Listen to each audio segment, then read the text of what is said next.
నమస్తే, welcome to Disha TV. ప్రస్తుతం మనం హైదరాబాద్ వాతావరణ కేంద్రంలో ఉన్నాం. మరి ఫిబ్రవరి నెల రాగానే వాతావరణంలో చాలా మార్పులు కూడా కనిపిస్తున్నాయి.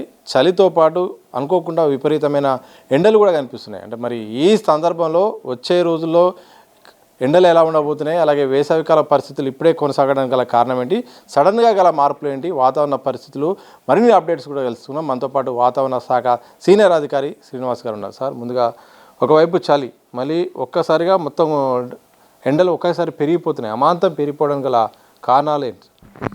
మనకి నవంబర్, డిసెంబర్, జనవరి నెలలో శీతాకాలం కోల్డ్ వెదర్ ఈవెంట్ అయిన తర్వాత మనకి మళ్ళీ మార్చి, ఏప్రిల్, మే ఈ వేసవికాలం, ఈ రెండింటి మధ్యలో ట్రాన్సిషన్ మంత్ ఫిబ్రవరి నెలలో ఏంటంటే మనకి శీతాకాలం నుంచి సమ్మర్కి మారే మంత్.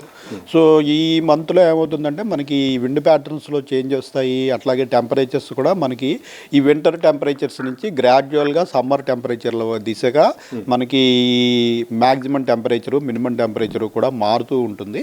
దీనివల్ల ఏంటంటే మనకి ఈ నెలలో మనకి ఈ చల్లటి చలి వాతావరణం నుంచి మళ్ళీ వేడిం వైపు మనం మారుతూ ఉంటాం కాబట్టి కొంత ఇబ్బందికరమైన పరిస్థితి కూడా ఉంటుంది. దీనికి తోడు ఈ నెలలో మనం చాలా రోజులు ఈ పొగమంచు ఎర్లీ మార్నింగ్ టైంలో దట్టమైన పొగమంచు ఏర్పడటం కూడా చూసాం. ఈ పొగమంచు కూడా ఏంటంటే మనకి ఈ బాగా చలిగా ఉన్న రోజుల్లో పొగమంచు అంత ఉండదు. అయితే చలి తగ్గిన తర్వాత మనకి ఫిబ్రవరి నెలలో ముఖ్యంగా చాలా రోజులు ఈ హైవేస్ మీద అలాగే విమానాశ్రయాల్లోనూ కూడా చాలా తక్కువ విజిబిలిటీ ఉండి ఈ ప్రయాణాలకి ఆటంకమైన పరిస్థితులు ఉన్నాయి. దీనికి కారణం ఏంటంటే మనకి ఈ విండ్ ప్యాటర్న్ మారడం వల్ల మనకి అప్పటి వరకు ఇటు ఈశాన్య దిశ నుంచి ఉత్తర దిశ నుంచి వచ్చిన గాలులు ఫిబ్రవరి మొదటి 2 వారాల్లో దిశ మారి మనకి తూర్పు నుంచి ఆగ్నేయ దిశ నుంచి తేమగాలులు ప్రవేశించాయి. తేమగాలులు ప్రవేశించినప్పుడు ఇతర సీజన్లో అయితే ఏమవుతుందంటే ఇలాంటి తేమగాలులు ప్రవేశించినప్పుడు మనకి పగటిపూట ఉష్ణోగ్రతలు ఎక్కువ ఉండటం వల్ల ఈ తేమ అంతా కూడా పైకి ఈ థర్మల్ ఎనర్జీ వల్ల పైకి లిఫ్ట్ చేయబడి పైకి పోయిన తర్వాత అవి క్లౌడ్స్గా ఏర్పడి మళ్ళీ మనకి ఈవినింగ్ టైంలో క్యుములోనింబస్ మేఘాలు ఏర్పడి వర్షాలు పట్టడం జరుగుతుంది. అయితే శీతాకాలంలో పగటిపూట ఉష్ణోగ్రతలు తక్కువగా ఉండటం వల్ల ఈ తేమని పైకి లిఫ్ట్ చేసే అంత శక్తి ఉండకపోవడం వల్ల ఈ తేమ అంతా లోవర్ లెవెల్లో ఉండిపోతుంది. మనకి తెల్లవారుజామున 3 గంటల నుంచి 6 గంటల సమయంలో మనకి లోయెస్ట్ టెంపరేచర్స్ వచ్చినప్పుడు ఈ గాల్లోని తేమ అంతా కూడా ఇక్కడే కండెన్సేషన్ అయిపోయి క్లౌడ్ ఫార్మేషన్ లాగా, అంటే ఫాగ్ అంటే ఏమి కాదు, cloud formation at the lower level, మనకి భూమికి దగ్గరలోనే క్లౌడ్గా ఇది ఏర్పడిపోతుంది. దీనివల్ల ఏంటంటే మనకి విజిబిలిటీ చాలా తగ్గిపోయి 100 మీటర్ల దూరంలో 50 మీటర్ల దూరంలో ఉన్న వస్తువులు కూడా క్లియర్గా కనపడవు. దీనివల్ల హైవేస్ మీద ప్రయాణించే వారికి చాలా ఇబ్బందికర పరిస్థితులు ఉంటాయి. అయితే గత 2-3 రోజుల తర్వాత మళ్ళీ మనకి ఈ విండ్ ప్యాటర్న్ మారి మళ్ళీ మనకి ఈ ఈశాన్య దిశ నుంచి గాలులు వస్తున్నందువల్ల తేమ శాతం తగ్గింది ప్రస్తుతం. దానికి తోడు మళ్ళీ మినిమం టెంపరేచర్లు మళ్ళీ ఫాల్ అయ్యి ఈరోజు మనకి లోయెస్ట్ టెంపరేచర్లు వచ్చి మన సిటీ శివారు ప్రాంతంలోని ఈ పటాన్ చెరువు, రాజేంద్ర నగర్ ప్రాంతంలో 11 డిగ్రీలు, అలాగే మనకు ఉత్తర తెలంగాణలో 12 నుంచి 13 డిగ్రీలు, మన వరంగల్, హన్మకొండ, జనగాము, సిద్దిపేట ఈ ప్రాంతంలో కూడా 12 నుంచి 13 డిగ్రీలు టెంపరేచర్లు పట్టడం జరిగింది. ఈ విండ్ ప్యాటర్న్ ఇలాగే ఇంకొక 2 రోజులు కంటిన్యూ అయ్యే అవకాశం ఉన్నందున మనకి ముఖ్యంగా చూస్తే ఈ తెలంగాణలో మనకి ఉత్తర తెలంగాణ నుంచి మధ్య తెలంగాణ వరకు ఈ జిల్లాలన్నింటిలో కూడా రేపు కూడా మనకి 11 నుంచి 14 డిగ్రీల మధ్యలో మినిమం టెంపరేచర్లు ఉండే అవకాశం ఉంది. ఎల్లుండి కూడా మనకి అదే ఉత్తర తెలంగాణలోనే ఒక 4 జిల్లాలు, మధ్య తెలంగాణలోనే ఒక 7-8 జిల్లాల్లో కూడా 11 నుంచి 14 డిగ్రీలు. ఈ ఉత్తర తెలంగాణలో చూసినట్టయితే మనకి ఆదిలాబాద్, కుమరం భీము, మంచిర్యాల, నిర్మల్. మధ్య తెలంగాణలో చూసినట్టయితే కామారెడ్డి, మెదక్, సంగారెడ్డి, సిద్దిపేట, జనగాము, వరంగల్, హన్మకొండ, మహబూబాబాద్ ఈ జిల్లాల్లో మనకి 11 నుంచి 14 డిగ్రీలు మధ్యలో రికార్డ్ అవుతుంది. రాష్ట్రంలోని మిగిలిన అన్ని జిల్లాల్లో కూడా 15 డిగ్రీల పైబడి మనకి మినిమం టెంపరేచర్లు ఉండే అవకాశం ఉంది. సార్, ఒక్కసారిగా మీరు ఇంతకుముందు మాట్లాడినట్టుగా కూడా మార్నింగ్ చలి ఉంటుంది, ఒక్కసారిగా మధ్యాహ్నం మాత్రం హీట్ అనేది ఒక్కసారిగా పెరిగిపోతుంది. వేసవి ఎట్లా ఉండబోతుందన్న ఒక వార్నింగ్ లాగా అనిపిస్తుంది. ఇంత సడన్ చేంజ్ గల కారణం? మనకి ఈ ఫిబ్రవరిలో మ్యాక్సిమం టెంపరేచర్ రేంజ్ వచ్చి మనకి 29 నుంచి 34-35 డిగ్రీల వరకు ఉంటుంది. అయితే ఈ మినిమం టెంపరేచర్లు వచ్చి మనకి ప్రస్తుతం మనకి 12 డిగ్రీల నుంచి 18 డిగ్రీల మధ్యలో ఉన్నాయి. అంటే ఈ మ్యాక్సిమం టెంపరేచర్కి మినిమం టెంపరేచర్కి మధ్య ఉన్న వ్యత్యాసం సుమారు 15 నుంచి 18 డిగ్రీల వరకు ఉంటుంది. సో ఈ తెల్లవారుజామున మనకి 5 గంటల నుంచి 6 గంటల సమయంలో 11-12 డిగ్రీల టెంపరేచర్ నుంచి మనం 11:30-12 అయ్యేటప్పటికి ఇంచుమించు 29-30 డిగ్రీలకు చేరుకునేటప్పటికి ఈ వ్యత్యాసం వచ్చి మనకి 16 నుంచి 17 డిగ్రీలు ఒక 5-6 గంటల్లో పెరిగిపోవడం వల్ల మనకి సడన్గా చాలా వేడిమి ఉన్న అనుభూతి కలుగుతుంది. అయితే ప్రస్తుతం ఉన్న మ్యాక్సిమం టెంపరేచర్లు మనకి ఈ లాంగ్ టర్మ్ యావరేజ్ కంటే కొద్దిగా స్వల్పంగా తక్కువే ఉన్నాయి.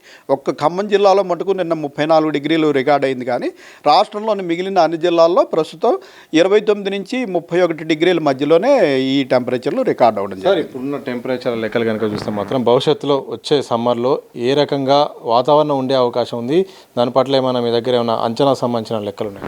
మనకి ఈ వేసవికాలం ఇప్పుడు మార్చి, ఏప్రిల్, మే నెలలో ఈ వేడిమి ఎలా ఉండబోతోంది, మ్యాక్సిమం టెంపరేచర్లు ఎలా ఉండబోతున్నాయి, హీట్ వేవ్స్ సంఖ్య ఎలా ఉంటుంది, ఇవన్నీ కూడా అనాలిసిస్ మనకి ఈ నెలాఖరికి కంప్లీట్ అవుతుంది. దేశవ్యాప్తంగా అన్ని రాష్ట్రాలకి కూడా మనకి సెంట్రల్ ఆఫీసులో అనాలిసిస్ చేస్తారు.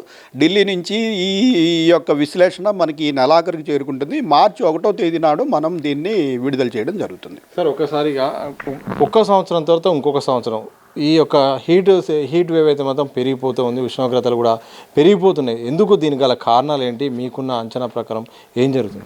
మనకి ఈ గ్లోబల్ వార్మింగ్ పరిస్థితుల వల్ల ప్రతి సంవత్సరం కూడా మనం చూస్తున్నాము ఈ టెంపరేచర్లు అనేటివి ఈ వేడిమి గల రోజులు ప్రతి సంవత్సరము అన్ని కాలాల్లోనూ వేడిమి గల రోజులు ఎక్కువ ఉంటున్నాయి. దీనికి కారణం మనకి తెలుసు, మన సిటీలు విస్తారంగా పెరిగిపోవడము, తర్వాత లక్షలాది వెహికల్స్ ప్లే చేయడము, అనేక ఇండస్ట్రీస్, డిఫారెస్టేషను, చెట్లు కొట్టేయడము, వీటి వల్ల ఏమవుతుందంటే మనకి ఈ గ్లోబల్ వార్మింగ్ అలాగే ఈ గ్రీన్ హౌస్ గ్యాసెస్ అంటాము, ఈ గ్రీన్ హౌస్ గ్యాసెస్ యొక్క పరిమాణం పెరిగిపోవడం వల్ల హీట్ రిటెన్షన్ ఉండిపోయి మనకి మాయిశ్చరు, ఈ గ్రీన్ హౌస్ గ్యాసెస్ ఉంటే మనకి వాతావరణంలో చల్లబడేది తక్కువైపోతుంది. ఈ పొల్యూషన్ కారణాలు వీటన్నిటి వల్ల ఏటికేడు టెంపరేచర్లు పెరిగిపోతున్నాయి. అయితే మనం వీటి గురించి ప్రస్తుతం గత 7-8 ఏళ్ల గురించి అవేర్నెస్ పెరిగినప్పటికీ వీటి గురించి ఓన్లీ చర్చ జరుగుతోంది తప్పించి వీటిని నివారించేందుకు ఇంతవరకు ఏమీ మనం చర్యలు తీసుకోనందున ఇది మరికొన్నాళ్ళు ఇలా కొనసాగే అవకాశమే ఉంది. సో ప్రతి ఏడు కూడా ప్రీవియస్ సమ్మర్ కంట 1-2 డిగ్రీలు ఎక్కువగానే ఉండే అవకాశమే ఉంటుంది. సరే, ఇలాంటి సందర్భంలో ప్రజలు ఒకేసారి అమాంతం వాతావరణం మారిపోతుంటే కొత్త అనారోగ్య సమస్యలు కూడా వచ్చే అవకాశం ఉంటుంది. సో ఈ సందర్భంలో ప్రజలు ఎలాంటి జాగ్రత్తలు తీసుకుంటే బాగుంటుంది? ఈ జాగ్రత్తలు తీసుకోవడం అంటే ప్రజలందరూ కూడా ఇప్పుడు ఇది ఈ ఎఫెక్ట్ లాంగ్ టర్మ్ ఎఫెక్ట్. ఇది ఏంటంటే ఒక రోజులో చేసుకున్న చర్యల వల్ల ఇది తగ్గే ఇది లేదు.